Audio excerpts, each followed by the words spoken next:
Radio Hits OPM edition. So all the songs are OPM. Pero may bagong line-up. Wala, same lang. Line-up of songs. Well, it's a repeat. So basically halos pareho siya. Parang- Yeah, it's a repeat of the OPM, not the first one. Okay. It's a repeat of the OPM edition. And ang magbabago yung guests natin. We have Evidencel, tapos you have si Angel of Drag Race Season 3. Tapos, ang maganda lang kasi dito sa show na to, even if it's the same songs, a very big part of the show is the audience. Nagbabago talaga siya. Nagkakaroon ng ibang flavor. Tsaka paano mo pinipili yung mga pinakakanta mo? Ano yung tips sa kanila para kung gusto nilang mapili? Ganito na lang. Kahit sino kasi lalapitan ko. Pero kung ayaw mong mapili, ang hindi ko pinapakanta. Alam mo yung mga para silang yung mga kaklase mo nun sa grade school, kapag ayaw mag-recite, tapos nalapitan ng teacher, yung parang gagawin lahat, para biglang titingin sa phone, magkakalkal sa bag, kapag ganon, kapag ganon, hindi ko na siya pinapakanta. Pero yung iba naman kasi, kahit nagtitulakan, pero makikipag-eye contact pa rin sa'yo. Game pa yun. Ano yung mga songs na napili mo before? Paano mo napili yan? Dati kasi before nakausap kita, parang survey ba yun?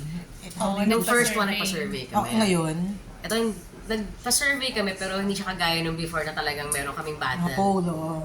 Ito nagtanong lang ako, tapos from there, chinek ko, tapos binangga ko siya sa listahan ko. Tapos may mga iba doon na pag wala sa listahan ko, ilalagay ko.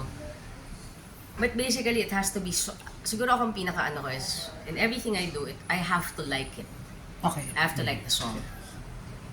Kasi kapag hindi ko gusto yung kanta, hindi ko siya makakanta ng maayos.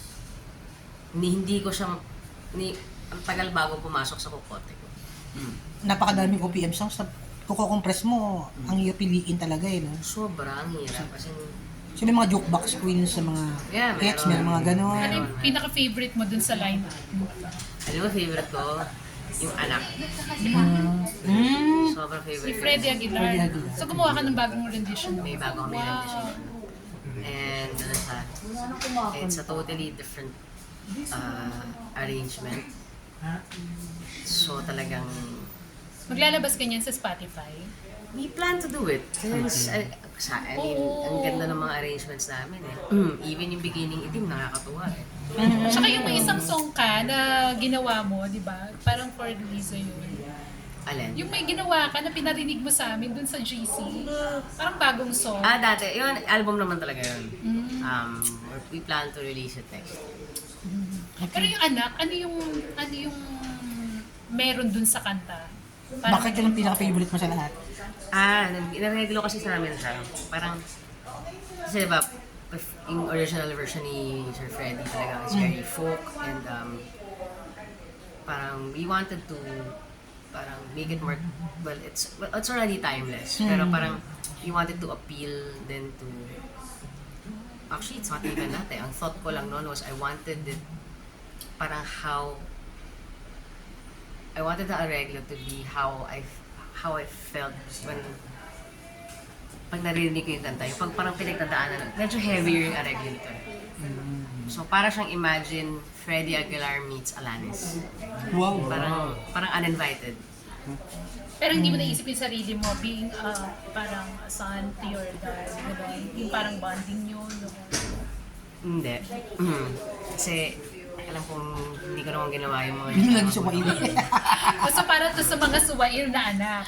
alam ko naging mabait ako sumawag nila ako eh. Ano man din. Ano reaction mo, Ice, kapag nakakarinig ka ng mga anak na yung nasisirang relationship tapos na ilalabas ka sa social media? Ako sana hindi na lang, it's safe to say that every family has problems. Diba? Ako naman, kami rin naman, may pinagdaanan kami kaya ng mga magulang ko. May mga dapat hindi na lang ilabas. Kasi dapat maayos within the family. Kasi mahirap yan if it's a family problem and then maglalagay kayo ng mga ilalabas ninyo, syempre the public will feel that they're entitled to say something because inilabas na eh. Diba? So syempre, totoo naman. Parang, inilabas niya, syempre magsasalita. Totoo yun. So, mas lalo magiging komplikado. komplikado na nga yung sitwasyon, maglalagay pa kayo ng mga elementong hindi nyo kontrolado, mas lalong hindi maayos. So ako, sana, yung mga things na sana within the family lang. Kasi naniniwala naman ako na bawat problema, mapapag-usapan yan di ba? If both parties will parang really talk to each other and understand where the other person is coming from, di ba? Mapahinggan nyo, hindi porke anak ka, hindi ka magsasalita, di ba? Kasi minsan may ganun tayo. Hindi, may mga pinagdadaanan din yung mga anak na dapat marinig ng mga magulang. At the same time, dapat yung mga magulang din, maramdaman din ng mga anak na kung saan sila nanggagaling. Kasi minsan, tayo bilang magulang, lagi lang galit pero hindi nila alam. May pinagdadaanan din tayo malalim, di ba? So I think, kapag napag-usapan yan, mas magkakaroon ng understanding. So ikaw bilang anak, ano yung natatandaan mong payo sa'yo ng dad mo that made you a better person or the best version of yourself? Ang dad ko kasi hindi siya mapayo eh. Ang mami ko yung mas ganon. Ang dad ko, mas maroon, chill siya. Pero by example, yung pagiging chill niya, natutunan ko. Kasi imagine mo, ang dad ko, sobrang chill niya, wala kang naririnig na kahit anong, di ba? Wala kang, well, especially that time, hindi pa naman uso yung social media nun eh, pero kahit ano, wala nababalita, wala anything. So, that's a good example for me. Anything and everything about the family should stay within the family. Ayaw niya nun, naalala ko yun. That's a memory that I will never forget. Like, kasi my dad got into an accident one time. And then parang nakwento yata ng mom ko sa press na he got into an accident. He got mad at my mom. Na parang, hindi mo na kailangan ikwento pa yan. Personal yan, yung mga Yeah, my dad was very family. private. So I think doon ko nakuha sa kanya. Kasi alam mo ng nanay ko, yung nanay ko, di ba? Chikadorang tunay, kulang na lang mag-impress. Ikaw ba meron ba mga nasabi si Mami Kaling na ikinagalit mo? Wala naman. In fairness, feeling ko nakuha ko yung tamang balance nila na nakikipag-usap, but at the same time, alam yung hangganan. Kung ano yung dapat mo lang i-share sa tao. Parang Hindi siya nag-overshare na. Ice, based dun sa poll, ano yung most requested song na lumabas? Di ba doon nagpaano kayo ng song?